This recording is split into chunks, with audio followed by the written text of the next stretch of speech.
Inuit.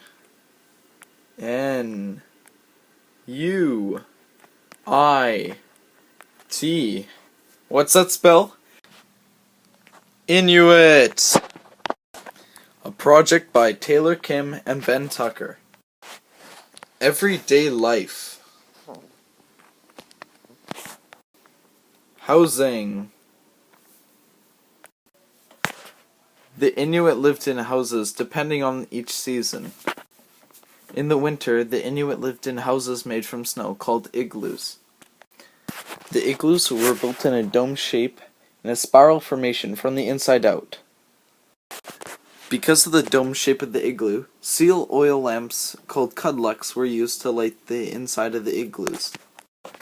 In the summer, the Inuit live in tents made from caribou hide and seal skin, which is hung on a frame made from driftwood or whale-wood bones.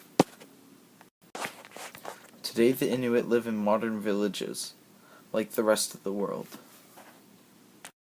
This concludes our segment on housing, clothing. And the Inuit wore a variety of clothing to protect themselves from the cold, harsh winter of the north. The Inuit wore parkas, leggings, and waterproof boots, for example the kamiks or hudlucks. They also wore gloves and snow goggles. In the summer they wore lighter inner tunics, stockings, colored necklaces, and belts with lots of hanging pouches. Their clothing was made from animal skins, such as caribou fabric, seal skins, walrus skins, and polar bear skin. The reason that their boots were waterproof is because they use oily furs such as seal skin, which repelled water. This little guy's clothing is a good example of typical Inuit clothing. You can see the beads on his belt and pouches hanging down, as well as he has sealskin boots, gloves, and a parka, as well as leggings which are covered by the long parka. Hunting and food. In the past, the Inuit mainly ate caribou, seal, and whale. Hunting during the winter was very difficult because the ice was so thick and there were very few holes for which the animals could come to the surface. Sometimes the hunters would have to wait for hours after cutting a hole in the ice with their weapon pointed at the hole, waiting for an animal to pop up so they could kill it.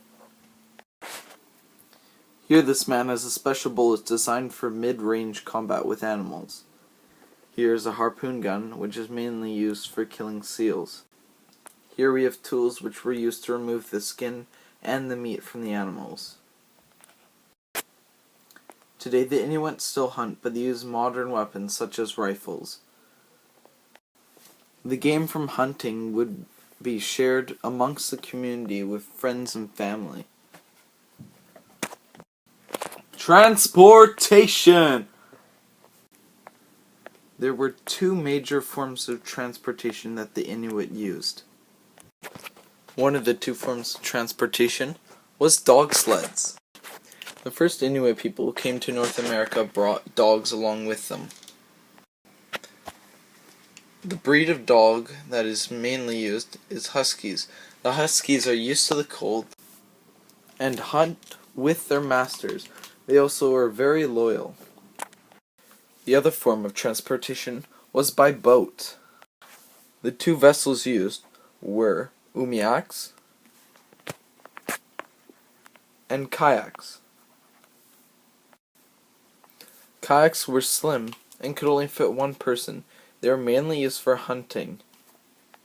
They were covered in sealskin and were good at maneuvering in water. Umiaks were large open wooden and skin-covered boats mainly used for transportation. Society.